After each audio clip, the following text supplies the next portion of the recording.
नए साल पर वैष्णो देवी मंदिर में मची भगदड़। हादसे में 4 से ज्यादा लोगों की मौत। वहीं हादसे में कई लोग जख्मी हो गए हैं। वहीं पीएम मोदी ने मृतक और घायलों को मुआवजा देने का किया ऐलान। वैष्णो देवी हादसे पर मुख्यमंत्री मनोहर लाल ने जताया दुख। मृतकों के परिवार के प्रति संवेदनाएं प्रकट की। ट्वीट कर की घायलों की जल्द स्वस्थ होने की कामना।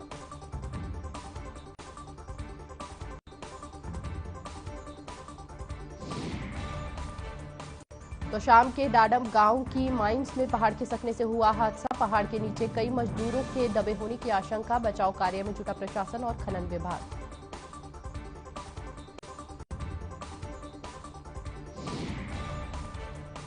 हरियाणा कैबिनेट में मंत्री मूलचंद शर्मा ने फरीदाबाद के सेक्टर 3 में दानापानी पार्क का उद्घाटन किया।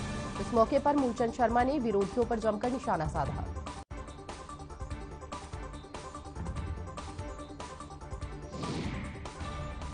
फरीदाबाद के सेक्टर 3 पहुंचे मंत्री मूलचंद शर्मा ने साफ किया कि अपने कार्यालय पर वह 1 इंच जमीन पर भी किसी का अवैध कब्जा नहीं होने देंगे। बेशक ऐसे लोग उनसे लाख बार नाराज हो जाए, लेकिन उन्हें परवाह नहीं है। सरकार की ओर से कोरोना से बचाव के लिए नए नियम लाए जाने और नियमों की सख्ती से पालन करने की हिदायत के बावजूद यमुनानगर रेलवे स्टेशन और बस अड्डा पर भारी संख्या में यात्री इन आदेशों की उल्लंघन करते हुए नजर आए।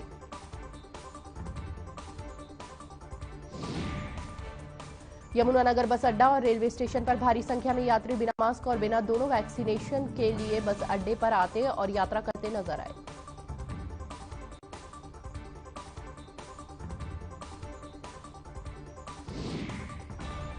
जींद में पूर्व सांसद राजकुमार सैनी की अगुवाई में दलित समाज के लोगों ने किया रोड जाम। कोर्ट के नजदीक गोहाना रोड किया जाम। बता दें कि 3 महीने में धरने पर बैठे हैं दलित समाज के लोग।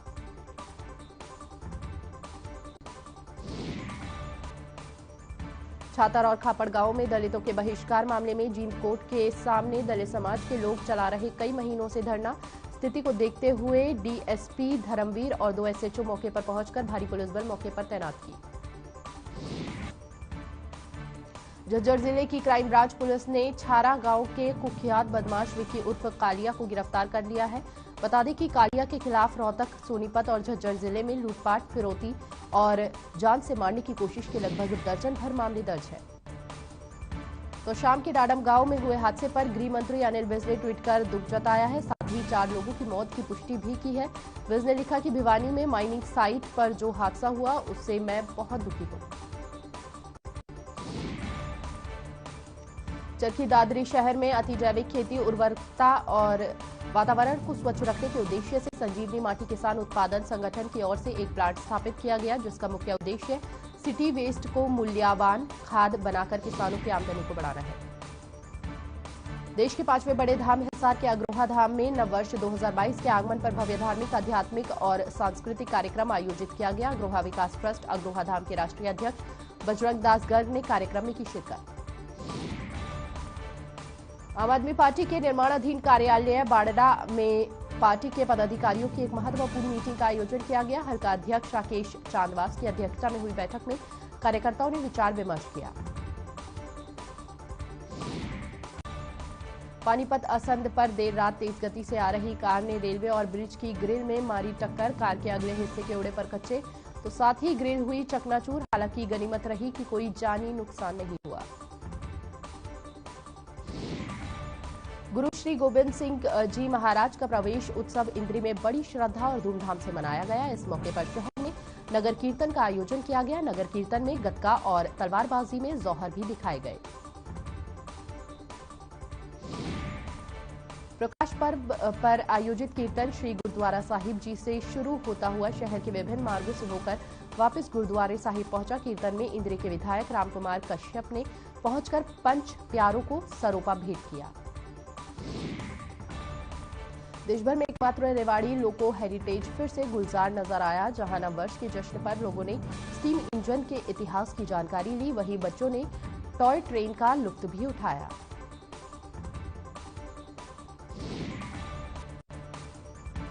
मूर्थल जा रही कार सड़क पर खड़े कैंटर से टकराई। हादसे में गर्व नामक युवक के सिर में चोट आने से उसकी मौके पर ही मौत हो गई, जबकि उसके 2 दोस्त गंभीर रूप से घायल हो गए, जिन्हें इलाज के लिए अस्पताल में भर्ती करा दिया गया है। जगाधरी के सिविल अस्पताल के पास बनी टंकी पर चढ़ा एक अतिथि अध्यापक, मांगों पर कोई सुनवाई नहीं होने से आहत अतिथि अध्यापक ने उठाया ये कदम। बता दें कि पहले भी करनाल में अतिथि अध्यापक राजकुमार कर चुके हैं आमरण अनशन। भिवानी हादसे पर खनन मंत्री मूलचंद शर्मा ने जताया दुख, कहा पहली प्राथमिकता मलबे में दबे हुए लोगों की जान बचाना है। साथ ही उन्होंने कहा कि अधिकारियों को आदेश दिए हैं कि वह इसकी जांच करें, जो भी दोषी होगा उसके खिलाफ कार्यवाही की जाएगी। तो शाम के डाडम गांव की माइंस में पहाड़ खिसकने से हुए हादसे पर तोशाम विधायक किरण चौधरी ने दुख जताया है। किरण चौधरी ने हादसे में जान गंवाने वाले परिवारों के प्रति संवेदनाएं व्यक्त करते हुए सरकार पर भी निशाना साधा है। तोशाम विधायक किरण चौधरी ने कहा कि उन्होंने तोशाम में खनन का मामला कई बार विधानसभा में भी उठाया, लेकिन इसको अनदेखा किया गया। किरण चौधरी ने कहा कि इस लापरवाही के पीछे जो खनन माफिया जिम्मेदार है उनके खिलाफ सरकार सख्त कार्रवाई करेगी। हरियाणा के पूर्व मुख्यमंत्री भूपेंद्र सिंह हुड्डा ने तोशाम में पहाड़ दरकने से हुई दुर्घटना को लेकर सरकार पर सवाल खड़े किए हैं। उन्होंने कहा कि सुप्रीम कोर्ट की टिप्पणी के बाद भी सरकार सचेत नहीं हुई है और पहाड़ियों में अवैध खनन चलता रहा है। पूर्व मुख्यमंत्री भूपेंद्र हुड्डा ने सरकार पर सवाल उठाते हुए कहा कि अगर सरकार समय रहते खनन बंद करवा देती तो इतना बड़ा हादसा नहीं होता। साथ ही हुड्डा ने पूरे हादसे की न्यायिक जांच की मांग की है।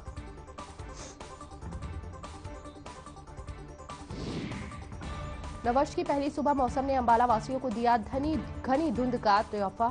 पहाड़ों पर हुई बर्फबारी के बाद अंबाला में शीतलहर के लोगों को लगे झटके। घने कोहरे के चलते वाहनों की रफ्तार हुई धीमी।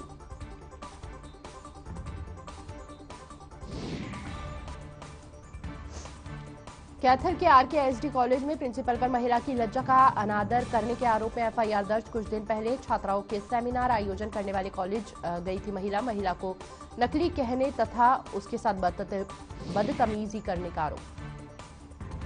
पानीपत जिला जेल में पिता पुत्र की हत्या मामले में बंद आरोपित ने फांसी लगाकर दी जान। मृतक की पहचान संजय निवासी जाक्षी के रूप में हुई है। कई साल से जिला कारागार में बंद है आरोपित। मामले की जांच में जुटी पुलिस। नववर्ष पर विधायक और नवनियुक्त कैबिनेट मंत्री कमल गुप्ता हिसार पहुंचे और कार्यकर्ताओं के साथ बैठक की। उन्होंने कार्यकर्ताओं को नववर्ष की शुभकामनाएं दी। वहीं मंत्री कमल गुप्ता का हिसार पहुंचने पर जनता द्वारा जोरदार स्वागत किया गया। हिसार पहुंचे मंत्री कमल गुप्ता ने पिछले साल के दिसंबर माह की 28 तारीख को भाजपा पार्टी के शीर्ष नेतृत्व और मुख्यमंत्री ने हिसार की जनता और उनके प्रतिनिधि को कैबिनेट मंत्री पद की शपथ दिलाई और उसके लिए वह मुख्यमंत्री और शीर्ष नेतृत्व के आभार व्यक्त करते हैं। ओमिक्रॉन के खतरे के बीच नए साल का जश्न मूर्थल के ढाबों पर रहा फीका। नाइट कर्फ्यू के बीच सोनीपत पुलिस की सख्ती के बीच मूर्थल के पराठों का स्वाद चखने पहुंचते रहे लोग।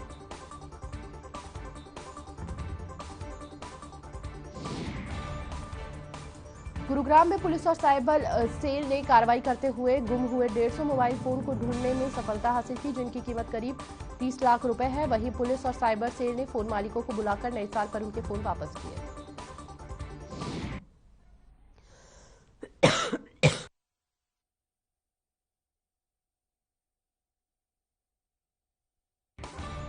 और महम शुगर मिल में अकाउंटेंट और किसानों के बीच विवाद के कारण किसान धरने पर बैठे। किसानों और मिल अकाउंटेंट से कटौती ज्यादा काटने को लेकर विवाद हुआ। किसानों ने बताया कि 3 दिन से शुगर मिल बंद पड़ा है। महम शुगर मिल बंद होने से 300 से ज्यादा ट्रॉली गन्ने से भरी खड़ी है और गन्ना सूखकर वजन कम हो रहा है, जिससे किसानों को काफी नुकसान हो रहा है। किसानों ने बताया कि कई बार अकाउंटेंट से कटौती ज्यादा काटने पर समाधान की बात करते हैं तो वो भी अभद्र भाषा का प्रयोग करता है। शिक्षा प्रेरक संघ ने विश्राम गृह में मीटिंग करके बीडीपीओ के माध्यम से सीएम को ज्ञापन भेजकर कौशल रोजगार निगम में रखने की मांग की है। विनोद मांडडी ने कहा कि सरकार ने कौशल रोजगार निगम के तहत कच्चे कर्मचारी रखने का फैसला लिया है। कैथल रोड चीका के अग्रवाल धर्मशाला में राइस मिल एसोसिएशन की तरफ से गुहाला हलका के जेजेपी विधायक ईश्वर सिंह के सम्मान के लिए कार्यक्रम आयोजित किया गया, जहां कोरोना महामारी की खूब धज्जियां उड़ी।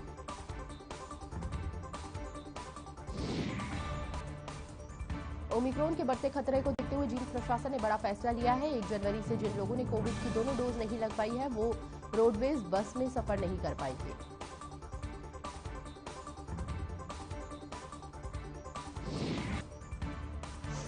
अंबाला शहर के पंजाब एंड सिंधु बैंक में चोरों ने दिन दहाड़े एक बैंक को लूटने की कोशिश की, लेकिन चोरों को सफलता प्राप्त नहीं हुई। सूचना प्राप्त होते ही थाना सदर एसएचओ कार्रवाई में जुट गए।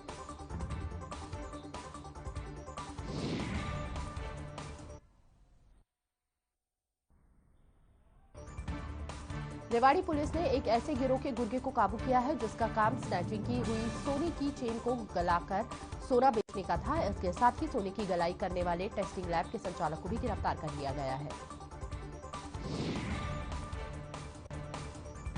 रतिया में सड़क दुर्घटना का एक हैरत अंगेज मामला सामने आया है। हादसे में ट्रैक्टर की चपेट में आने से स्कूटी सवार युवती सड़क पर जा गिरी।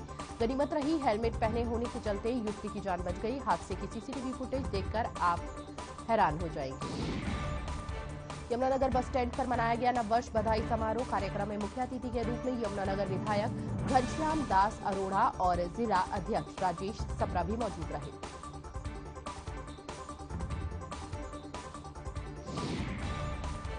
रेवाड़ी में आंगनबाड़ी कार्यकर्ताओं का धरना 25वें दिन भी जारी रहा। धरने दे रहे आंगनबाड़ी वर्करों ने कहा कि वह अपनी लंबित मांगों को लेकर पिछले 25 दिनों से धरना दे रही है, लेकिन उनकी फरियाद को सुना नहीं जा रहा। आंगनबाड़ी कार्यकर्ताओं ने कहा कि सरकार ने जो घोषणा उनके लिए की है वह उनके लिए नाकाफी है। उनका कहना है कि सरकार उन्हें सरकारी कर्मचारी घोषित करे ताकि वह अपने परिवार का पालन पोषण आसानी से कर सके।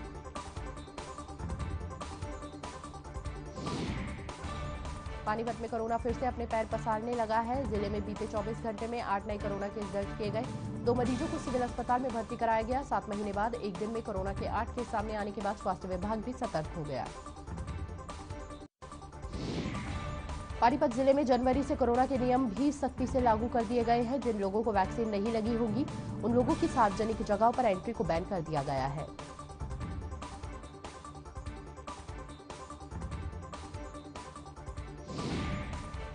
बल्लभगढ़ के लहनडोला गांव में गोबर उठाने जा रही महिला को तेज गति से आते डंपर ने कुचलकर मौत के घाट उतार दिया। इस हादसे में स्थानीय पार्षद के भी चोट लगने की सूचना मिली है।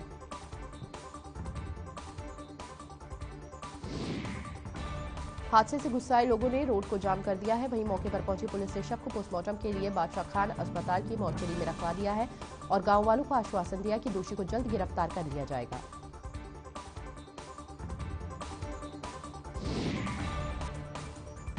सरकार के आदेश के अनुसार सभी को वैक्सीन की दोनों डोज लेनी जरूरी है, जिसके तहत लोग अब सार्वजनिक स्थानों पर आ जा सकेंगे। वैक्सीनेशन को लेकर रोडवेज सख्त नजर आया। जिन लोगों ने वैक्सीन की दोनों डोज नहीं ली थी उन्हें बस से चढ़ने नहीं दिया जाएगा। बस में महम राजकीय महाविद्यालय के गेट के सामने छात्रों ने किया हंगामा। छात्रों ने धरने पर बैठकर अपनी मांगे मनाने के लिए कॉलेज स्टाफ के खिलाफ नारेबाजी की। वहीं छात्रों ने आईडी कार्ड चेक करने पर अपना विरोध जताया। नलवा के गांव में जलघर की सफाई की व्यवस्था काफी चरमराई हुई है। सफाई व्यवस्था नहीं होने के कारण ग्रामीण दूषित पानी पीने को मजबूर है, जिससे गांव में अनेक प्रकार की बीमारियां फैली हुई हैं।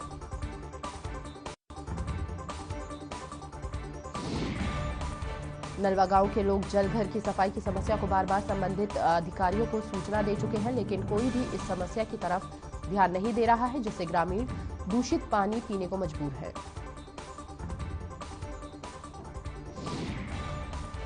नए साल के आगाज के साथ ही कोरोना और ओमिक्रॉन के बढ़ते मामलों के कारण जगाधरी जिला प्रशासन ने नई गाइडलाइन जारी की है, जिसमें 11 बजे के बाद किसी भी रेस्टोरेंट, होटल या फिर मॉल में जश्न नहीं मनाया जाएगा।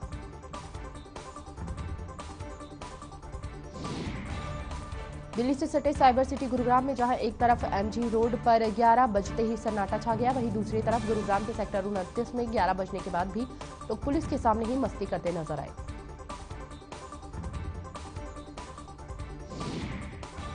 गुरुग्राम में पुलिस के सामने ही लोग बिना मास्क धड़ल्ले से घूमते हुए और नशे में झूमते हुए नजर आ रहे थे। वहीं सेक्टर 29 में नए साल का जश्न मनाने पहुंचे युवक युवतियां इस प्रकार नशे में धुत नजर आ रहे थे कि उनको संभालना भी मुश्किल हो गया। करनाल में एक नवविवाहिता ने फांसी लगाकर खुदकुशी कर ली। मृतका युवती की पहचान गोल्डी के रूप में हुई है, जिसकी शादी 5 दिन पहले ही इंद्री के पास एक गांव में रहने वाले अंग्रेज सिंह से हुई थी। वहीं पुलिस ने मामला दर्ज कर कार्रवाई शुरू कर दी है। करनाल में नेशनल हाईवे पर एक गाड़ी खंभे से टकराकर गड्ढे में जा गिरी, जिसके चलते गाड़ी सवार 2 लोगों की मौत हो गई। वहीं सूचना मिलते ही परिवार में मातम पसर गया। फिलहाल पुलिस ने शवों को पोस्टमार्टम के लिए भेज दिया है। लेकिन सोनीपत के राय क्षेत्र में लोगों की ओर से बड़ी लापरवाही देखने को मिली है, जहां लोग काम पर से वापस आते समय बिना मास्क के दिखे और जब उनसे मास्क नहीं लगाने की वजह पूछी गई तो वो गोलमाल जवाब देते नजर आए।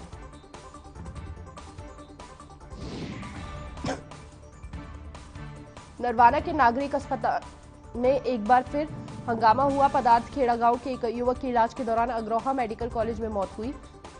परिजन मृतक शव को लेकर नागरिक अस्पताल पहुंचे। नरवाना के नागरिक अस्पताल में प्रदर्शन कर रहे परिजनों ने पुलिस प्रशासन के खिलाफ जमकर नारेबाजी की।